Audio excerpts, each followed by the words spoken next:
Test. Nothing.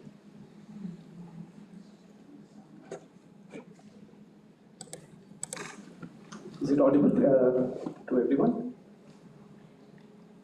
People who are watching online, can you hear me? I'm speaking into the mic. Please just say yes.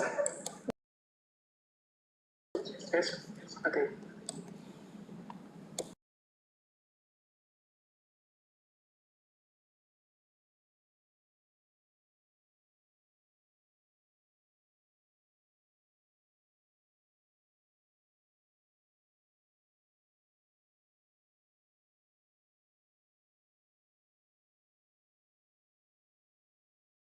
Special, which has been refreshed and renewed at IUCAA. It is called the Chandra lecture series, Chandra public talks. We've had a long tradition of introducing scientists to you who are working on the frontier edge of various kinds of research, including particularly astrophysics, which is the subject which is researched at IUCAA. And they take a lot of efforts to clarify things which could be complicated for the people who do not have a science background, but they've been very effective, and so I know this lecture series is appreciated a lot. Well, we try to first get you to the level of the understanding of some of the basic things, and for that our scientists have created this special talks here. And we are also going online, so I'm just trying to see if they're working okay. I'm getting some feedback here. Sorry about that. Okay, so to begin, again, I would like to thank you all for coming despite the rain and the holiday which has been given, right? And showing interest in this lecture series. We have been able to get you a very special speaker today here on stage this evening, who happens to be, what you would call our local person, Professor Dr. Hamsa Padmanabhan. So why I'm saying that she's local to us is because we've seen her here at IUCAA for many years, and she's a Puneite by location and by heart as well. I know she has had her early education here, including her BSc and MSc in physics at the Pune University. She went on to do her PhD at IUCAA here, and later, of course, she's got many fellowships across the world, including fellowships in Canada and Switzerland, and her recent position at the University of Geneva. So she's a physics geek, I would say, and a mathematics person as well. And her particular interests include cosmology and particles, especially in the universe. She's had a prestigious career with a lot of fellowships from various organizations. And a particular achievement that she has had because of her work, I'd like to tell you, is that she has the honor of having a minor planet in the solar system named after her. So you're particularly meeting a very special person today, and she has prepared for us a talk about the early universe, and she's going to introduce to us this concept of how we find the secrets of the early universe. So let's welcome on stage Dr. Hamsa Padmanabhan. I request you all to mute your mobile phones while we listen to the talk. Thank you so much. Thank you. Am I audible, both online and in person? Yeah? Okay. Thank you so much, Samir, for the very kind invitation and the introduction. It's really a pleasure to be back at IUCAA, and a pleasure to give this public lecture on a topic which is very close to my research. It's actually a lot the subject of my research, but in a way which is kind of telling you how we can, as you can see the name suggests, look at the universe's really early history. So we know the universe is 13.8 billion years old today, and we want to look at its first billion years, which is a particularly exciting time. And sometimes people call it also the final frontier of our cosmology, which is the study of the universe, because it is really the time when the first stars and galaxies are supposed to form. And that is something which is coming in, we'll see how this works, coming into our telescopes, into our observations due to their tremendous sensitivity and power right now. Also, I will tell you why this particular thing is written as invisible is because we are looking at a time when there wasn't much visible light. So things which we are going to be studying and looking at are not visible to the eyes, but they show up in what is known as radio frequencies, the things which you have in your radios. And that is why it's going to reveal a lot of secrets when we look at this invisible part of what is known as the light spectrum and what all we can gain from that. So let me just set the stage by introducing something which you might already be familiar with. What is the kind of landscape which we are kind of looking at? What are the sizes? What are the distances which are involved in this problem? And in the structure of the universe, you can consider it something like a hierarchy. When you look at it, we are all unfortunately familiar a lot with viruses these days. And this part of the length scales, so to speak, is what is known as microphysics. So I am showing you from lower to higher lengths which are from small size to the very, very big sizes. You probably, those of you who understand scientific notation would just mean that this something like -8 written in front of the 10 is just that 1 divided by 1 followed by 8 zeros. And something like 10 to the 12 is 1 followed by 12 zeros. So think it's just like that. It's really, really huge in normal units like meters, which we are familiar with. So we are going from very small things to very big things, and some of the examples are also written over here. So this part of the realm of things is usually in what is called as quantum mechanics or quantum physics. So we deal with really, really small scales. We deal with small things like protons and so on. But what we are going to study and what we are going to look at is on the absolute opposite side of the distances and sizes. And we should keep in mind that these are the kind of numbers we are working with. So 1 followed by 16 zeros of a meter. So you have, that is what is written as 10 to the 16. 1 followed by 16 zeros meters is something like what light travels in 1 year, also known as 1 light year, which might be familiar to many people. It's a unit of distance. And we will also use a lot what is called as a parsec or kiloparsec or megaparsec is roughly equal to a similar thing like a light year. And what we should also keep in mind is that the kind of numbers we are dealing like galaxies are going to be about something like 1 followed by 22 zeros meters. So we are really talking about very big sizes here, very big distances, and this is like setting the scale. I'm now going to show you this in a movie which is credited to the American Museum of National History. And this movie just kind of zooms out the universe and enables us to see things happening at the grander and grander scales. So the first thing here is that you have Himalayas. You're seeing this happening outside. We're going, kind of from the Earth out. And we are seeing the landscape of the stars. We are seeing all of the background over here. You might recognize sometimes some of the stars will start appearing in the background. We are going to watch as we see a little bit outside the Earth and into the solar system. Again, you can recognize some stars probably. You can see Orion here, for instance. You can see a lot of these things. And you can also see that we have so much of kind of a little bit of space trash, even some artificial satellites. There are a huge number of them.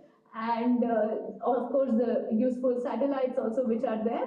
And they are actually surrounding the Earth, making a kind of halo around the whole Earth.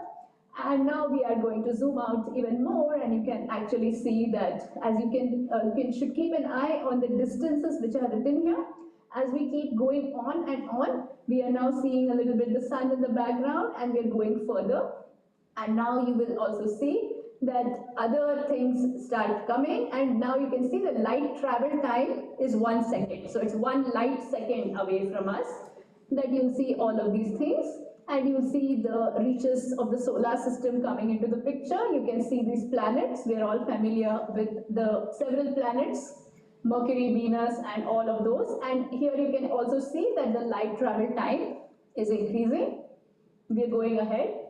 One day from the light is taking, and then you can see various of the constellations in the sky. Again, you might recognize some of them. And you can see actually the sun is, now you're almost stopping around 1 year, and the sun is actually a very normal, run-of-the-mill, ordinary star actually compared to other stars. And this is where we've paused, and you see that this is the kind of, you can think as a Google map, these are the kind of neighbors of ours, something like, you can see some of these things you may recognize. Proxima Alpha Centauri, this is like the nearest one, and the Google Map scale is somewhere around 10 light years. So 1 light year is the distance light travels in a year, and this one is about 10 light years, and here is what is called galactic center. So we are going to zoom out and see actually this galactic center. We are going to see it the way we, as we follow that arrow, it will come into the picture. You have 70 years, that's very important. Our largest radio signals actually come up to there. So that is like the 70 light years kind of. And this is our galaxy. Obviously, it's not a true picture, it is just something which we are living inside. And here is somewhere, this is the amount of distance which we have covered now. 100,000 years the light would have taken to come up to here. And now you can see another nice picture of it, of course not a photograph, but this is, you can see this galaxy of ours, Milky Way, is a very beautiful spiral galaxy. It has all of these arms. It also has a number of things which are in between the arms, and you have some things which are clusters of stars and various other things which are part of this galaxy. Again, on the Google map, you can see that the scale which is there is about 10,000 or 10 kilo. So kilo is like 1,000, so 10 kilo light years, that is the kind of number. And roughly that is like the size of a galaxy, and our galaxy is a typical one. And now we go ahead and we see that we are now crossing the galaxy, and now this is about 1,000,000 light years. This is the typical distance between galaxies. So these are the kind of numbers which we should be used to when you're thinking about cosmology. This is our nearest neighbor. It is indeed somewhere around that much distance from us, about 1,000,000 light years away from us, and that is called Andromeda, and this is actually a proper photograph because it is outside. And then we go ahead, we look at all of these galaxies which are nearby the Milky Way, and we have actually now been able to have big surveys which map the galaxies around us. Each of these points now is one galaxy. You should see this really, that we have mapped so many galaxies with our surveys. We'll come a little bit into how that actually works. And these are, we also have some very exotic objects which are called as active galactic nuclei or quasars. These are also bright objects which we have mapped. These are the furthest we can see, except for something called the cosmic microwave background. This is the light coming from the earliest parts of the universe, just after the Big Bang, and this is actually somewhere we can call it as our cosmic horizon, really. That is really the light which is coming from the earliest time, and it forms like a horizon both in space and time. So now, with all of these galaxies, this particular slide becomes very relevant. The discovery which was made somewhere in the 20th century by Hubble and various others actually, is that when you look at these galaxies, the way they are moving, their speeds get higher and higher as their distance from us gets higher and higher. So essentially, if you plot the speed and distance, you see a line like this. And that is something which was used to show that not in a sense of something expanding into something, the universe as a whole is expanding, space and time. The space actually is increasing. In some sense, you can say almost all galaxies are flying away from us. This is a sentence which is true only at the largest scales. For instance, the Andromeda and us are actually coming together, but on a very large cosmological sense, things are becoming, space itself is expanding as time progresses. So that is one way to put this. And how do we actually know that, or how do we measure that? This comes back to something you've seen in the lab. If you have some kind of hydrogen lamp, then what we know is that all these things have something called a spectrum. So spectrum is something like a signature of a particular element, and hydrogen always has certain signatures which are certain lines in light. So for example, the wavelength of it is like its color, for example, and hydrogen will have a certain pattern, and you can see this kind of thing in the lab. However, if you look at something which is further away, like for example something in our neighborhood, Orion Nebula or so, and we see the same sort of pattern, then we know that hydrogen is present in that thing, in that Orion Nebula. And when you look at a galaxy which is somewhere a little further, we see the same kind of hydrogen, but then we see it kind of moved. So its color actually becomes a little red. So it is called as a red shift. And red shift actually is also a measure of how far away something is, because it is something like your Doppler effect, not exactly Doppler effect, but something like that, that essentially as things are moving, are further and further away, they are moving actually faster and faster also away. So therefore your wavelength actually gets stretched. So this hydrogen line appears at a redder side, and further away the galaxy is, you'll see more shift to the red. So that is actually an evidence that as things are going further away, they are actually moving faster, and this is why the galaxies recede away more and more, and you will find that this is actually the evidence for the expanding universe. So this is something we see. And another thing that we are very lucky, which some of you may have known about, is that yes, we can see the past. Now how does that work? When I look at any of you, I'm not looking at you as you are just now. I'm looking at you as you were a very, very tiny fraction of a second ago, because light takes some time to come between you to me. So we saw that, for example, solar system and all 1 second or 1 hour the light is taking. However, in normal day-to-day life, it doesn't matter at all, because the light is so fast and the distances are very small. But in cosmology, it starts to matter that if you have a telescope and you're able to see further and further away, then you're actually seeing the object as it was more and more in the past.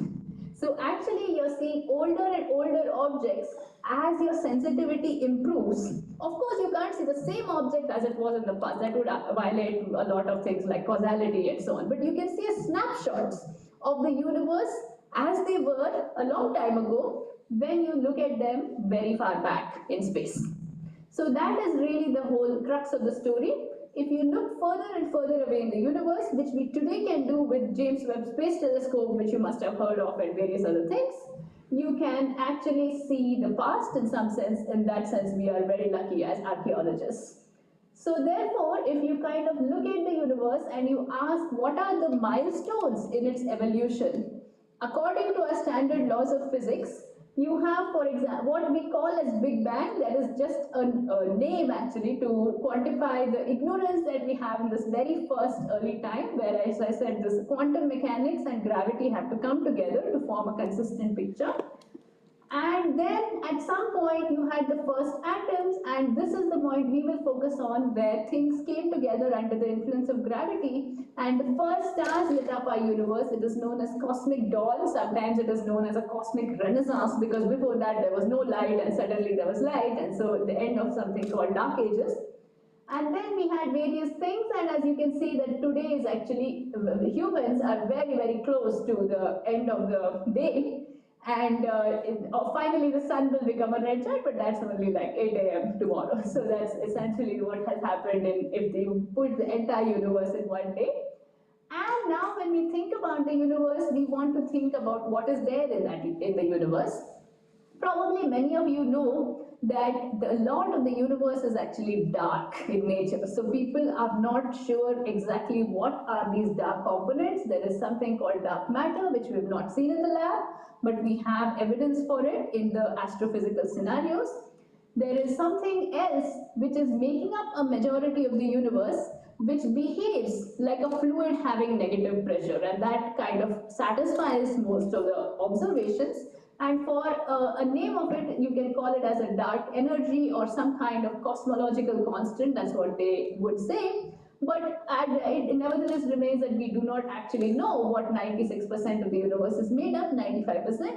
Only 5% are the ordinary matter, and we will also call it as baryons. So baryons and atoms, what we see, atoms, molecules, etc., are one and the same. This is just a technical term, and only 5% is made of this baryon. But what is more interesting is when you try to do a budget of the baryon itself. So what is this baryons made up of? Most of the time, overwhelmingly, they are made of gas. So they are made of all this, you can ignore the technical terms, but all of this is gas or plasma or ionized material. The kind of things which we think of as atoms, like which are there in our day-to-day life, are mostly confined to the stars and stellar systems. Those are less than 10% of this 5%. So if this picture humbled you, this picture is even more humbling because it tells us that the stars actually are even less than 10% of our entire baryons. So all the atoms in the universe, we understand the physics, which we don't understand for these two things. So we need to know from, what they are made up of so that we can try to use it to understand the other two components. So here is where we know that actually if you count all the atoms in the universe, overwhelmingly they are hydrogen. So hydrogen is not so common here, but it is extremely common in the universe as a whole.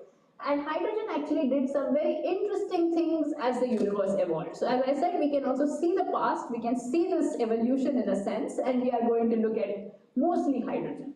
So when we think about physics with the universe, which the part we understand, we should just be thinking hydrogen. 92% of it is hydrogen, some part is helium, and the rest is other trace elements.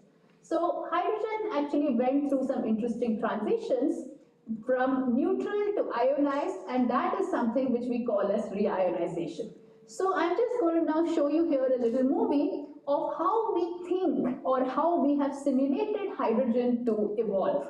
So here is actually a galaxy or a star system, a very luminous galaxy, and this galaxy actually emits a large number of photons, and whatever hydrogen was originally neutral in that environment can become ionized. So that means hydrogen has a proton electron, it is neutral. However, if you hit it with ultraviolet light, like for instance, which is emitted by that star, you will get it to break the proton and electron, and this is the ionized hydrogen, which is essentially its proton electron.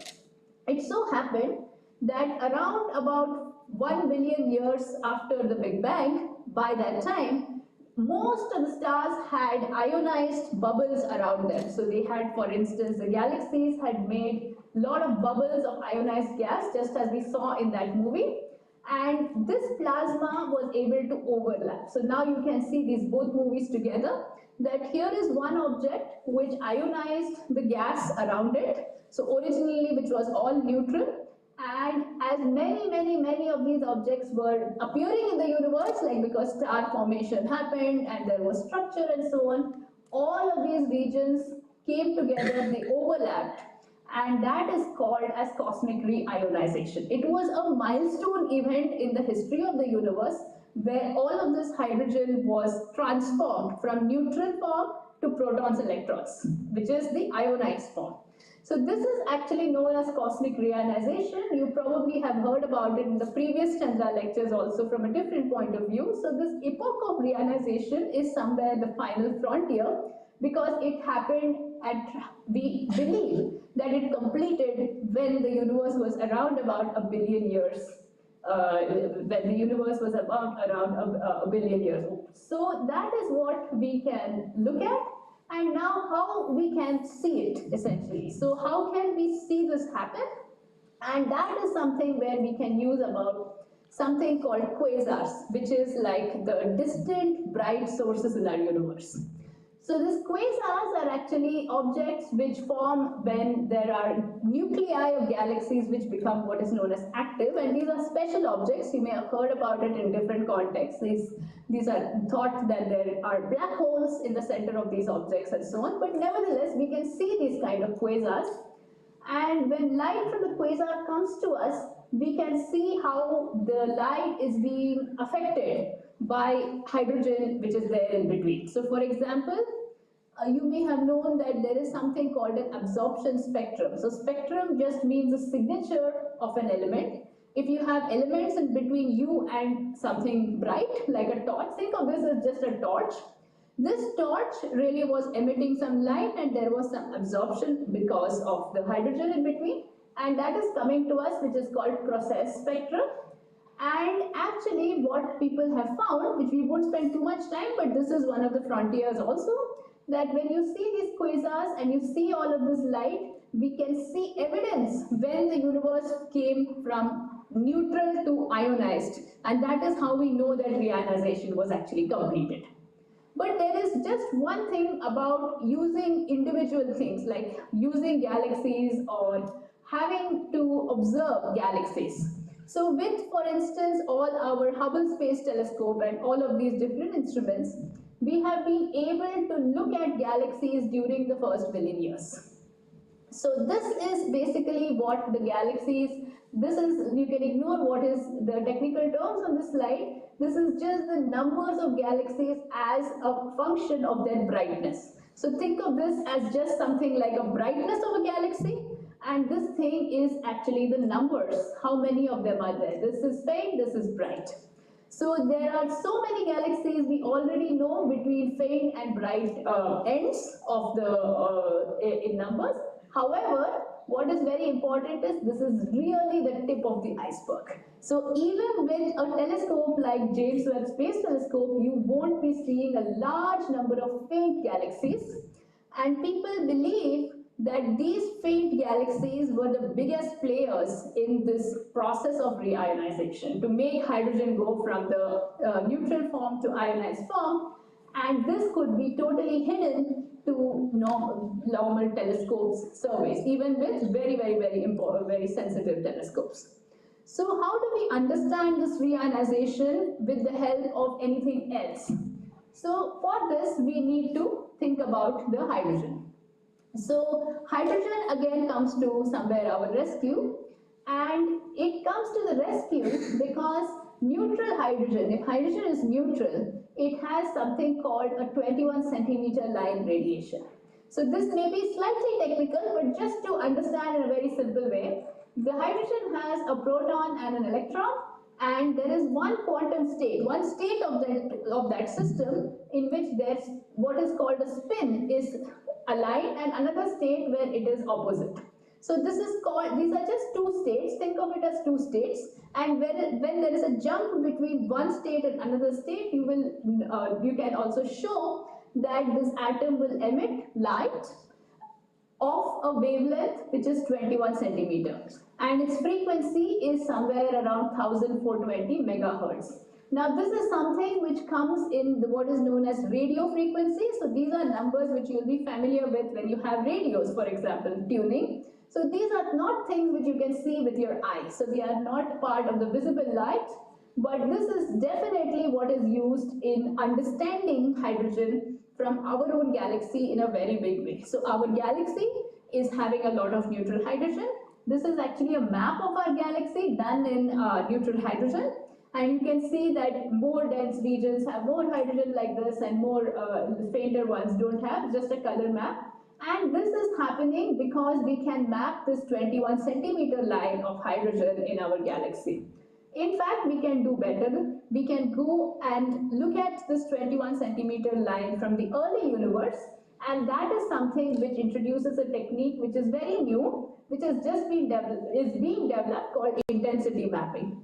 So you have a galaxy, and this galaxy has hydrogen gas, and this hydrogen gas is emitting this 21 centimeter, and we will see that this wavelength at which it is emitting is getting red-shifted. We saw that it goes to the red side because of the expansion of the universe.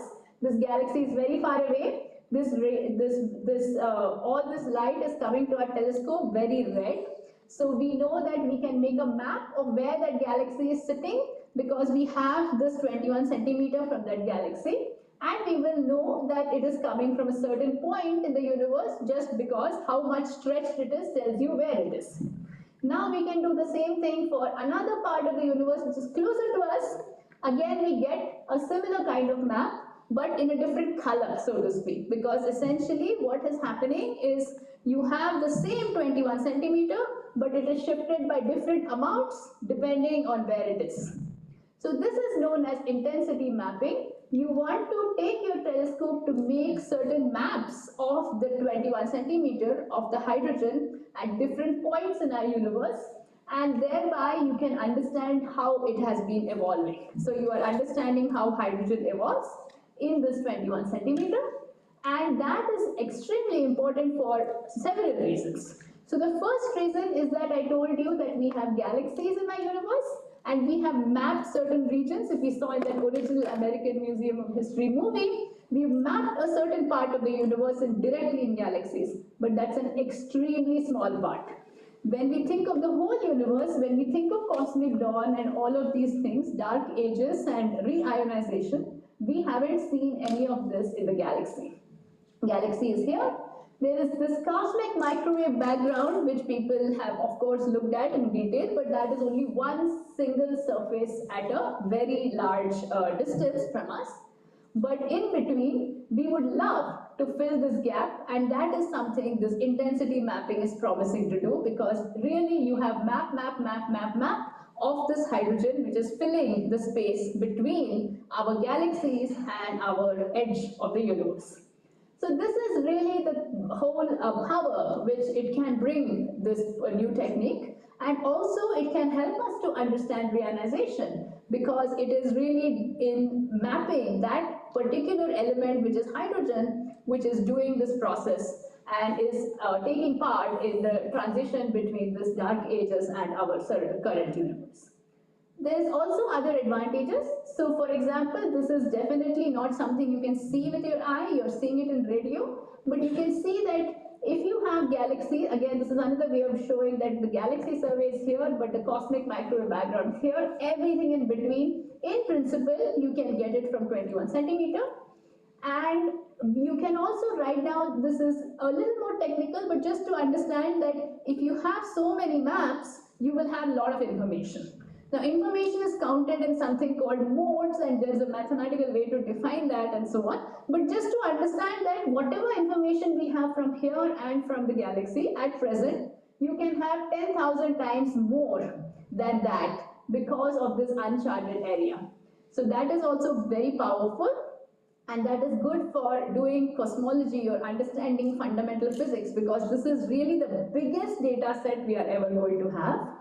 And also it can tell us how those bubbles, which we saw that all those stars, they form bubbles, galaxy form bubbles, and in between the bubbles there was some neutral hydrogen, and that you can actually see it in action. So it's something like slicing Swiss cheese, that is how people can say, and it is just telling you something called tomography. So those of you who are familiar with the medical field may know something called PET scan. It's called positron emission tomography.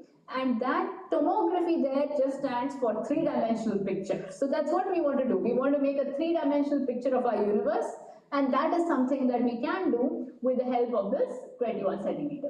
There is also some pieces of work, some of which I and collaborators have been involved in, to understand how this hydrogen is actually distributed. So today we have a large number of already existing data which is telling us about the distribution of hydrogen.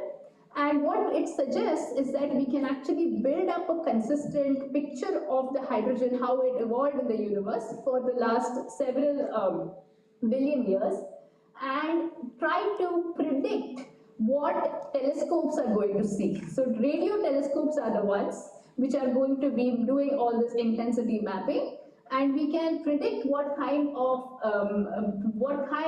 things that they will see and how much of signal they will see and so on with a certain model. And that is of course very, very exciting, but it is also challenging. For a telescope to be able to see this hydrogen from cosmic dawn and reionization, which I told you, it has to overcome a lot of barriers. All of these other things which are extra sources of emission are going to stay on top of this very elusive signal. So you want to get hydrogen and you want to understand it, but then there will be other sources, like our own galaxy emits very strongly, and all other things which are called as foreground. So these are things you don't want, which are there in your map. And you can show that those things are about 10,000 to 100,000 times brighter than the signal. So this is really the needle in the haystack. So we really need to understand how to isolate this from the rest. And when you do, and several experiments are doing that. So we have our GMRT, of course, a radio telescope, which is nearby here. And various others like LOFAR is there in Netherlands, there are some in South Africa, several others, and one of the biggest efforts in order to do many of these things, the hydrogen and so on, is called Square Kilometre Array. As the name suggests, the Square Kilometre Array, I spent some time on it because India has just got involved in this project. And this is a radio telescope array. It's an international venture. As the name suggests, it's going to have 1 square kilometer of these radio telescopes positioned in South Africa and in Australia, and it should be operational by about the end of the decade actually. And this is really something which will go deep into this epoch which we saw, like as you go back in space, you go back in time, and we will be looking at these first galaxies in their radio emission in their 21 centimeter with the Square Kilometre Array. Some fun facts are there about the Square Kilometre Array, which you can go through their website. It's quite interesting. The SK telescope is something which will have unprecedented data in an unprecedented also the kinds of speeds and so on. You can check out that a single day's data would probably take 2 million years to play back on an iPod. That's a crazy amount of data. And just a few years ago, I learned this word exabyte. Now, just like petabyte and so on, this is called an exabyte is a unit of information. And just to give some context, 5 exabyte is every word ever spoken by every human being on this earth, right from the beginning. And this telescope will have 11 exabytes on it through every single day. So it's really, really a big venture. And also there will be more data in this telescope than the entire network. Okay, that was in 2020, but I'm sure it's true for 2024 as well. And this is really a place where you can see how big it is and what kind of 126 telescopes. I mean, so this is a really big venture. And it is happening. It's an international collaboration. Canada, Switzerland, India, many countries are part of this collaboration now, and they are working towards the Square Kilometre Array. And even before that, many people have started doing projects which are on a smaller scale to understand this hydrogen through the radio lines, through the 21 centimeter. And the first claimed one was actually in 2018, where they believed that they'd seen a signal of this hydrogen, which happened at, now when you think of this word redshift, it will keep coming up. Redshift is just a measure of time. And something like 1716 here is about a few 100 million years after the Big Bang. So really the epoch of the first stars and so on. And that is where they thought they'd seen the signal. It was set up in a desert. But colleagues from India and others included, they were also able to set up this experiment, a similar one on a lake. So it's a completely different setup. And they were unable to see actually the same signal which was found by the other experiment. So maybe there was an explanation that this could be due to this could be something to do with the instrument, and but nevertheless it is absolutely true. This field is very, very active. So various people are trying to set up experiments, and these are really the first few in the field which are trying to observe the first stars, the cosmic dawn, through this hydrogen. So if you want to actually avoid the big problem which is facing the experiments of today, this 21 centimeter, you can think about trying to combine different experiments. So this is really something which is very, very new. So I will try to tell you what it actually has to do with. We don't have to worry about the technical details. But what synergy or cross-correlation means is that you have a telescope, which is a radio telescope. This is called meerkat. You can have any other telescope. And if you have another telescope, which is an optical, a visible light telescope, you have heard so many examples of optical telescopes, you can cross-match the signal between the two. So what it means in a simple way is to just take a product and make an average. So in a very simple way, what happens, you can show that if you did not do a cross match, if you just had the signal by itself, then you will have something called noise and foreground and other things which you don't want.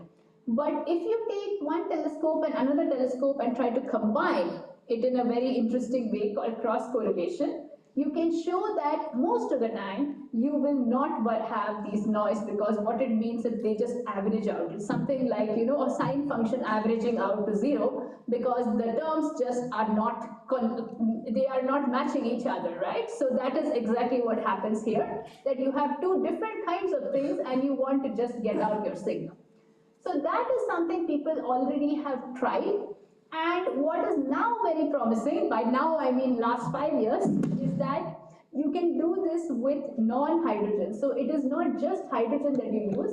Something called COMAP is called a carbon monoxide mapping array project. We and several others are involved in it. So carbon monoxide is a very good tracer of star formation. Again, you don't have to worry about what is on the slide, but just to note that we actually have the first intensity mapping of carbon monoxide, which is still to come for hydrogen actually. So carbon monoxide was much easier to do, and that's something which we improved a lot upon the previous measurement. And those of you who might be interested can go and look at something called a focus issue in a journal called Astrophysical Journal, just about the news of the carbon monoxide intensity mapping. And that is really a bit of milestone, because carbon monoxide, which is so bad here on Earth actually, is good for star formation in space, because what it has, some people, you may have thought, studied this a little bit, that the carbon monoxide is a molecule which has energy states. So for example, you have different levels of energy of this molecule, and it can emit at different frequencies. So for example, you can have the lowest emission of it is somewhere at 115 gigahertz. So this is like your microwave oven. This is microwave emission lines actually. And the next one is twice of this, that is 230. And the next one is again thrice, like that. Now why is that interesting? Interesting because this COMAP experiment which we have, it has a band where it is sensitive. So you have a certain frequency band, and that frequency is like 30 gigahertz, again some microwave frequencies. And this 30 gigahertz, you can show that because of this redshift, so if you have, for example, a frequency which is 115, which is the rest frame, then at around about redshift of 2 to 3, which means that roughly when the universe was about 1/3 of its present size, that is way back in the past, 3 billion years actually, this is what you are going to be sensitive to. You're going to be sensitive to carbon monoxide at that time. However, and this is the only slide which is slightly technical, but it's a little bit important to understand how this all works, that you have also this particular band which has emission coming from a much earlier time in the universe. So redshift 7 here means when the universe was about 1/8 of its present size. So at that time, if you consider this number, you can actually show that the radiation from here has got stretched so much that it is also coming inside the same band. So what now we will do with COMAP is that we make another band which is 1/2 of this band. So that is called as a KU band, and in this band you will actually be able to get the lowest transition, which is this 115 transition from a redshift of 7. It's just simple algebra actually. So 1 plus z, and twice and so on just cancels. So that means that you can actually cross match these bands. If you cross match these bands, you won't see anything from here, but you see the common part, which is the signal coming from that very early time. Okay, so that is really why, because of this nice ladder, there is opportunities like this to map very early universe with carbon monoxide. And very recently, we also have something very interesting coming up with the James Webb. So the James Webb Space Telescope, I think everybody is aware that it is producing so many images, so many pictures of beautiful galaxies at very early times. It's now found something very interesting that is also a potential, something you can combine with our studies of reionization, that we think that the luminosity, the brightness of these galaxies which are being found by the James Webb Telescope are not matching theoretical expectations by a lot. So for example, just to tell you that without any details, these are the kind of model predictions and these are the observations. So you can just see that there's a big gap between many of the models and the predictions. And the main thing you have to take away is that these galaxies are very big, they are very massive, and they are very bright. They are not really matching the way we understand them. And it could be, this is one of the several explanations, that there could be something to do with our understanding of cosmology. So there is already something which is being put constraints with this James Webb. So here I'm just going to show you in a simple way what the Webb result is. This is something like the brightness of the galaxies, some average brightness as a function of, again, redshift, which is the cosmological time. So, for example, this is where about a few 100 million years after the Big Bang till almost a billion years after the Big Bang. So in this period, you see this big rise in the luminosity or in the brightness of the galaxy. Any model you take will predict much, much lower, except for some models. Almost all the models predict that you can't have it so high. It should be, much smoother. It should be much flatter, this curve. What we found is that if you don't, look at the astrophysics, but just look at the underlying base cosmology, all this dark matter, dark energy, and so on, which produces something called a power spectrum. If you modify it a little bit, then you get what you need. So this, if you modify it, it goes back to being kind of flat, and that is quite interesting because this is kind of hinting to us that already the galaxies which are seen by the James Webb, that's the only takeaway from here, might be challenging our cosmological model. And this can be further probed by doing an intensity mapping, actually, which I don't have too much time for, but just to tell you that intensity mapping can help over here. So that's it. If we want to put together our understanding now of where we are and how we have been able to understand a large amount of the space in cosmology, we can check out this particular timeline, which is like between, now you see this is million years, 1,000 million is a billion. So we are going from about 1 billion years all the way back. And this is an equivalent scale, which is redshift. And redshift is just like, as I said, a marker for time. So time keeps on going lower, the redshift keeps going higher. That is just telling you because the light is getting stretched and stretched from this early time more. So that is, and just some important features is that reionization is ending somewhere here. The dark ages, which is no stars or galaxies, is somewhere behind here. And this probe, which is the hydrogen, is always there, it's ubiquitous, and hopefully we will have square kilometer array, which will tell us about how it evolved. But even before that, we have other things. We have this carbon monoxide, which is very interesting. It is becoming more interesting because it is easier to observe, and you can do what is called intensity mapping with this carbon monoxide.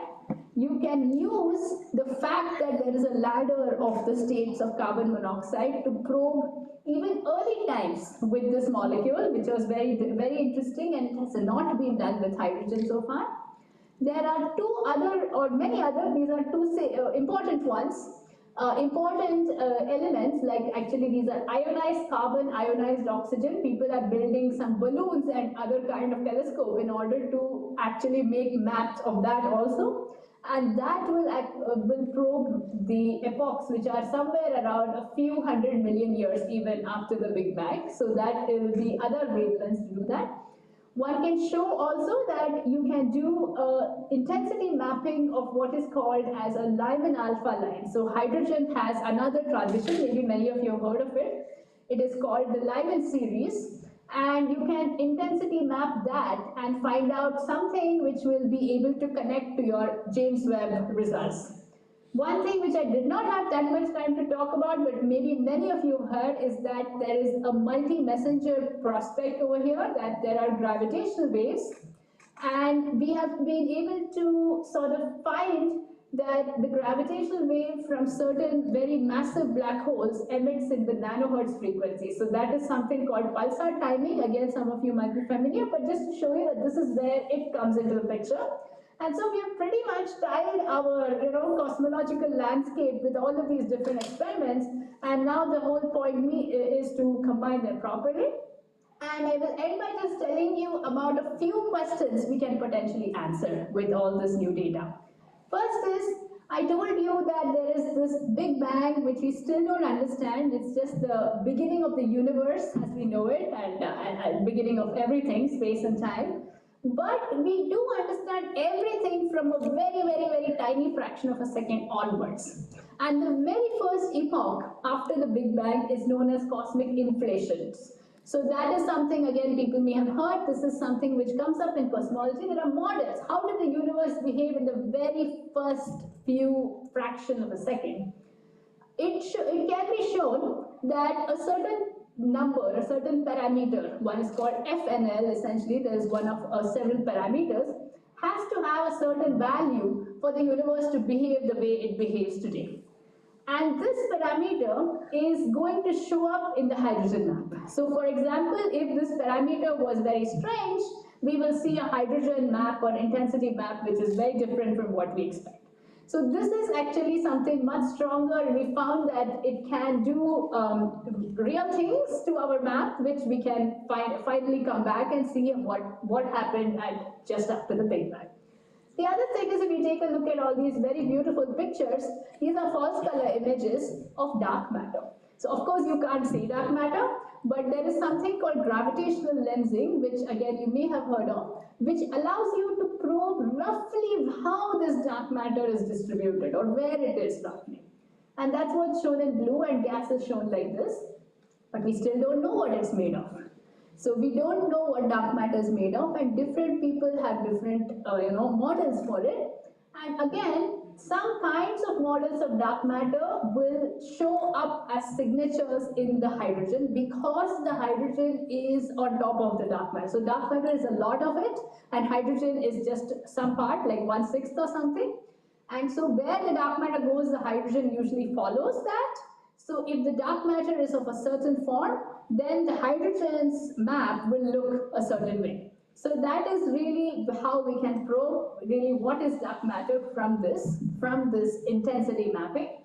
And that's also something which comes to the end, that this is slide credited to Andre Messenger. The main goal now in the next decade after 2030 is to map 50% of the observed universe, and in his words, that's probably worthy of a Nobel Prize.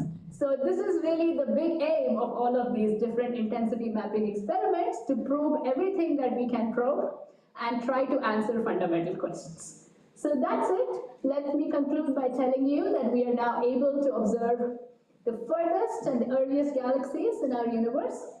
And that is due to the fact that we are lucky, we can see back in space, and that's back in time. And these early epochs, right before the first stars formed, are actually invisible because they don't have stars. And there is only a huge amount of neutral hydrogen in these times. And that is what we can actually get in radio telescopes, because the hydrogen does not have this visible light, but you can see it in radio because it has this 21 centimeter. A very important one is the Square Kilometer Array, which is an international collaboration, and it is a large number of countries are part of it. And they will be constructing essentially these big telescopes and will probe a lot of this volume of the universe, which is between our today's survey and the cosmic microwave background. And the main aim is to understand how hydrogen was distributed and how it evolved, especially with this 21 centimeter. But that's not all. You can do other lines, other particular molecules are there which are going to help with this effort, because they are going to be there along with the hydrogen, and we can see how they are showing us new insights about this hydrogen, how it evolved. There's a multi-messenger prospect also, because the gravitational waves from very, very heavy black holes, such as the one at the center of our galaxy, which you may have seen photos of course, and the neighboring galaxy, if they merge, then they produce gravitational waves, and that gives us another insight into this whole reionization process. And the final aim, of course, is to probe the biggest questions in cosmology, nature of dark matter, and for instance, the inflation, the Big Bang, etc., with these invisible epochs of the universe. So that's it. I'll stop here. Thanks a lot. I'll take any questions.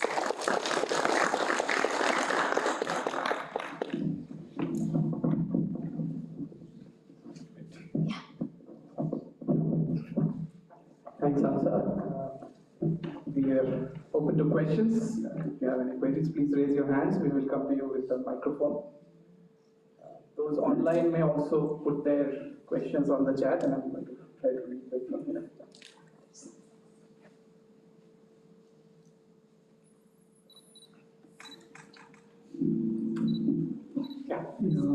Thank you. Wonderful explanation and simplistic way of explaining. I did not understand that part when you moved from hydrogen to carbon monoxide, CO. So why did you feel the need of explaining CO lines, basically? That shift from hydrogen 27 centimeter to shift from carbon monoxide. Why was that study needed in first place itself? Okay, so this is because in hydrogen there is a problem on the ground to study this 21 centimeter. Even though it's the biggest thing, there is a lot of mess, so to speak, something called basically things which are emitted by our own galaxy are sitting in the same band. So people have been trying for 12 years to remove that and to get in and to try to find the signal, but this signal is 100,000 times smaller than this foreground in 21 centimeter. So we have to try other things. I mean, of course you want to try to isolate, because these things, I mean, there are technical reasons how you can get these things out. They have different emissions, they have different spectra compared to the hydrogen. You can use certain things, but one thing which is becoming important is other lines. This is in order to avoid this foreground. That is becoming important with what is called as other cross-correlation. So cross-correlation, really, the thing here, which I showed you, all of this is foreground, systematic foreground. With a cross-correlation, you don't have it. So that's why people are trying to do other lines so that they can cross-correlate, and which we have found actually is even very powerful, and isolate the signal. That's why carbon monoxide is one of the very favorite lines. Firstly, because of this ladder and so on. Secondly, because the instrument here is extremely well studied.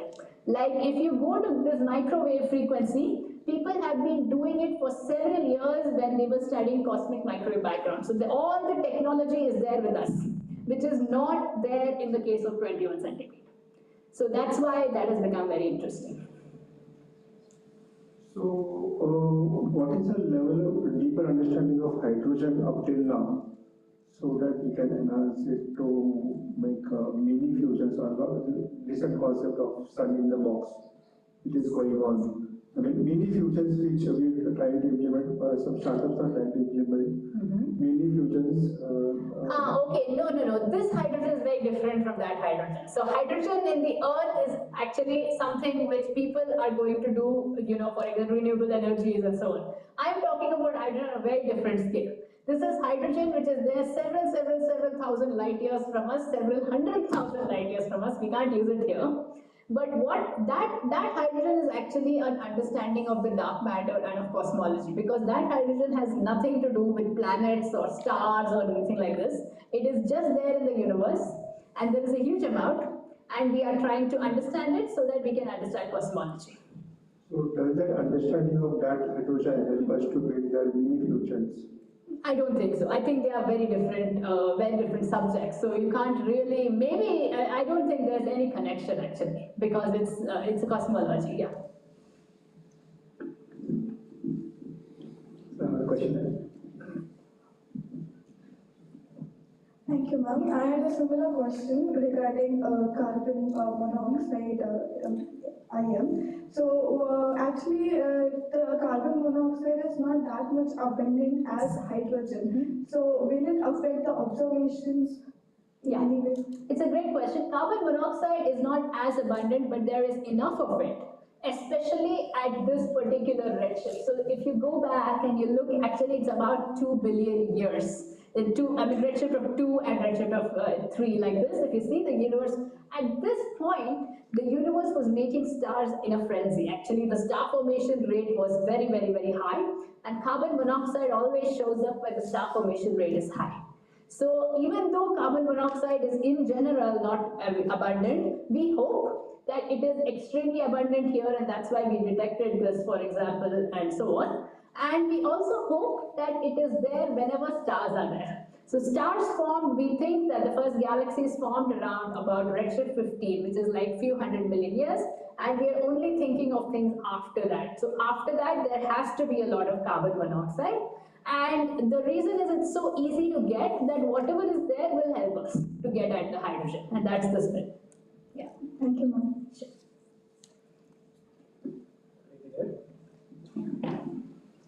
Hi, thank you for the talk. My doubt is in one of the earlier slides where you have shown the video about cosmic horizon. So Yeah, okay.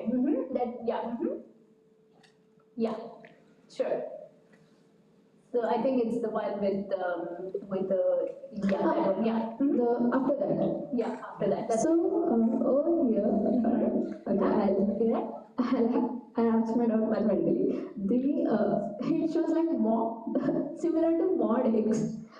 We can't see the light is only spread out in the conical regions. Why is it not? no, that is no. The conical is only the places where we have mapped galaxies. So there are empty regions in between which still have not mapped with our current surveys. So this is just showing you, for example, every telescope or every survey you may have seen has something called a footprint. Footprint means what part of the sky it is focused. It's beam. So those are exactly just those. So thanks a lot. Yeah. And the rest of it we have not yet mapped. We will map it in the future. Every single point on this is a galaxy. And that there are so many which we have mapped. This is just to show you that. So any specific reasons why they are not? No, just selection effects. For example, the survey may have certain reasons to choose a certain clean patch of the sky. Again, this foreground kind of thing comes up in all the electromagnetic spectrum. You may choose certain part of the thing strategically where you have more chance to detect fainter galaxies. That is really why these surveys work like that. Each one has different. Yeah. Like I have been hearing that cosmologists are known for approximating things. So what if this dark matter is really some approximation we missed out like before? Is it possible? So first of all, cosmologists today cannot get away with approximating anything because cosmology has become what is called a precision science.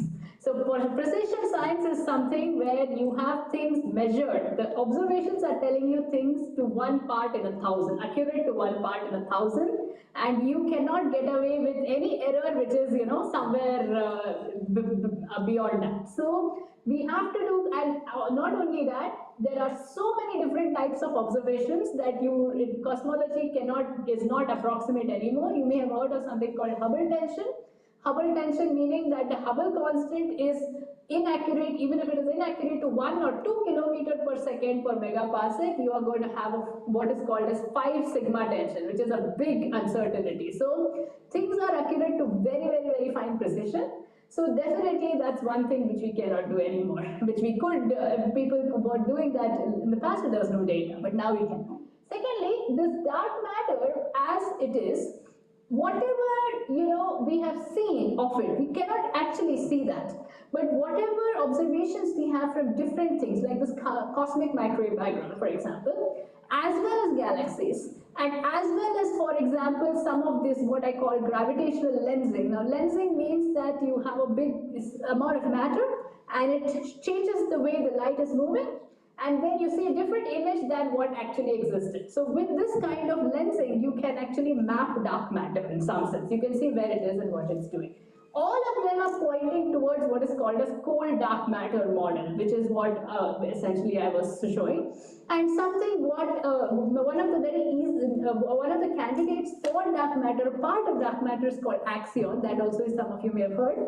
And these are things which arise in the standard model of particle physics or slightly beyond the standard model of particle physics.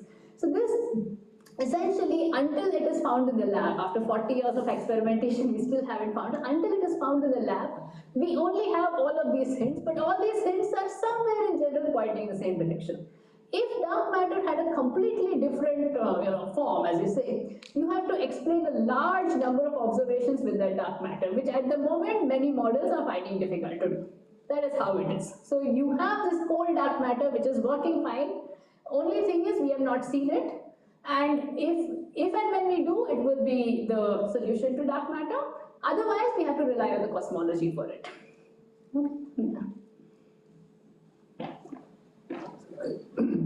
Just a second. So I'll take some questions from online as well. People, 30 people watching online. Okay, sure.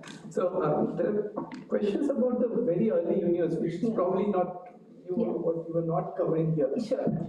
Things like they're asking about low entropy states in the really early universe and how is it possible to have, or if the universe was expanding with an acceleration, was it bending space and time, and then how are we in that case talking about time? Okay.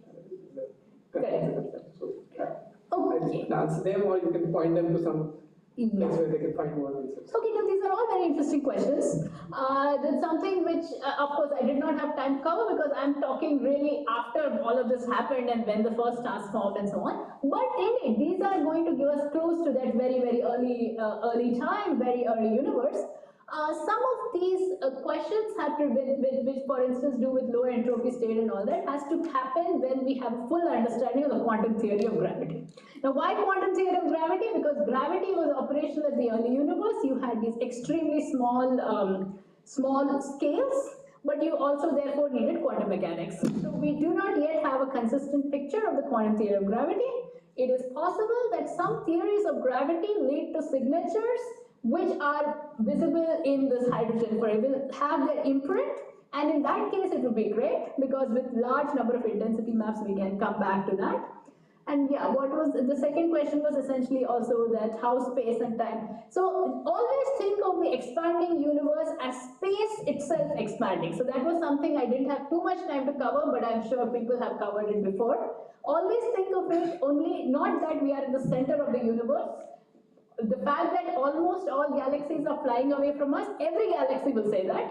So essentially think of it like some kind of rubber sheet. The rubber sheet is a little bit misnomer because rubber sheet is expanding into some space. We don't have anything expanding into space. Space itself is expanding. Distances between objects are increasing, not on the Earth and not on a terrestrial sense and all that. All that is because in the Earth other processes are there.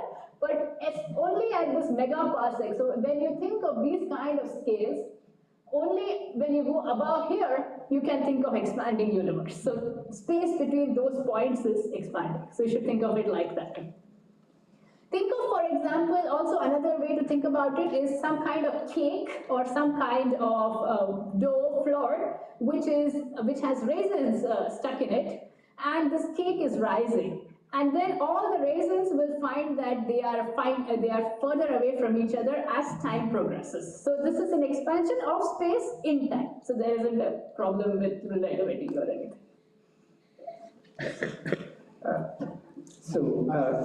Let's go to somebody who has not asked my question first, and then we'll get back to you. Thanks.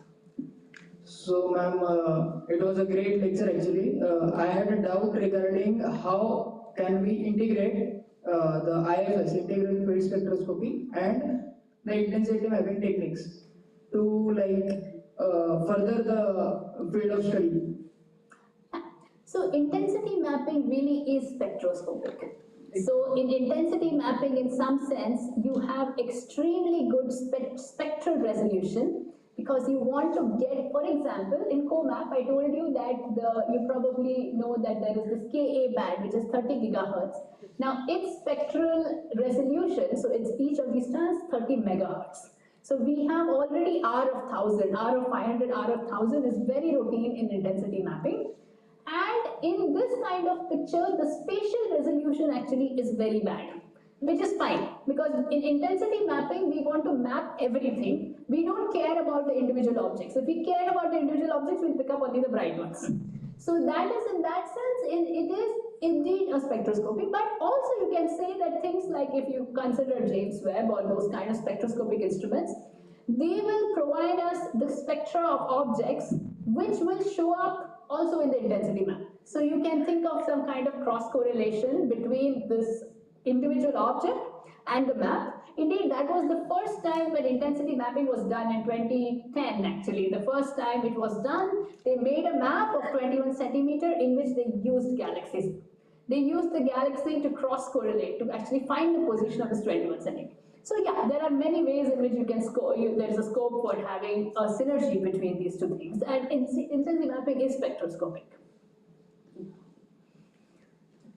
One basic question from the online viewers is that we're talking about the quasars. Yeah. So what is the difference between a quasar and a pulsar black hole? Yeah. So they are completely different objects. So pulsars are rapidly rotating neutron stars, and those are like small size compared to quasar. Quasar is actually as a galaxy-sized object, something like, I don't have a picture, one of these objects is a quasar, I don't know which one, but you can look it up. So they are actually galaxy-sized objects which are there in the universe, and these are very, very bright, and their brightness is as big as an entire galaxy, but they are also very compact. So quasars are nothing to do with neutron stars. These are believed to be the active black holes. So black holes which are accreting material, and it allows them to shine in different wavelengths. They are extremely unique the way they are, the different spectra of it, and that's why we can identify. Pulsars are completely different. They have a very, very, very repeating pattern of light, which comes because they're spinning. So yeah. Let's go for one last question. Yeah. Yeah, as per the spectral analysis you discussed, can we say that due to the spectral analysis, the fundamental constants of the universe, the first 1 million years, were different? And what is the evidence against it, or what is the evidence for it? Okay. It's an ongoing question actually, this particular thing. Lots of people are interested in it, lots of people have worked on it, and including scientists from IUCAA actually, so you may have heard. There is a lot of interest in indeed knowing whether fundamental constants change with time or not.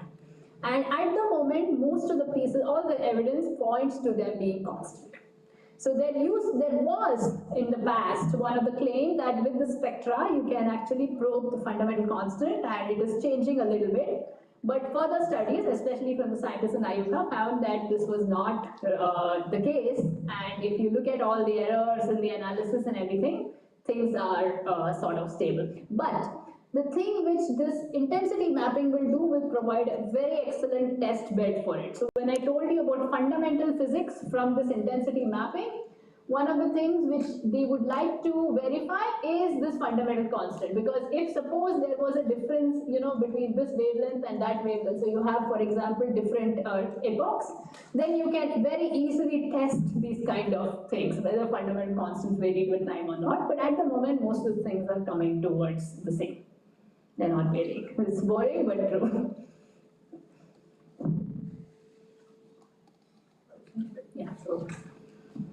So you have seen how research in this subject requires a breadth of expertise, a lot of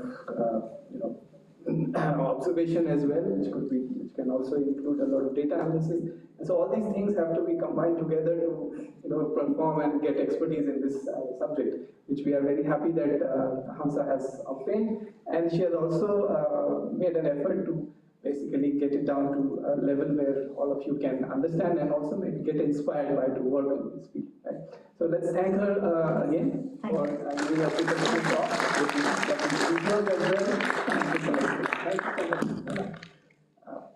So we look forward to having more of your talks. Thank you so much. It was really a pleasure. And so, of course, I would remind you that we will keep having our lectures. And this is, in fact, there's a common link between the last lecture, one of the last lectures which happened, which is reionization. And if you missed that lecture, which was by Professor Kanak Saha, you can always go to our YouTube channel and watch it there. We do keep good quality recordings of these lectures on our YouTube channel. Just look up IUCAA SciPop, short for Science Popularization, and you'll be able to get all our past lectures and enjoy them, get more information from them. So do look it up, and we also ask you to look up our social media so that you can get the announcements and other tidbits that we share there, which will help you know about our upcoming events. So with that, I would like to conclude the evening here. Thank you for being such a good audience, despite the rain, etc. We'll see you again at the next lecture. Thank you so much.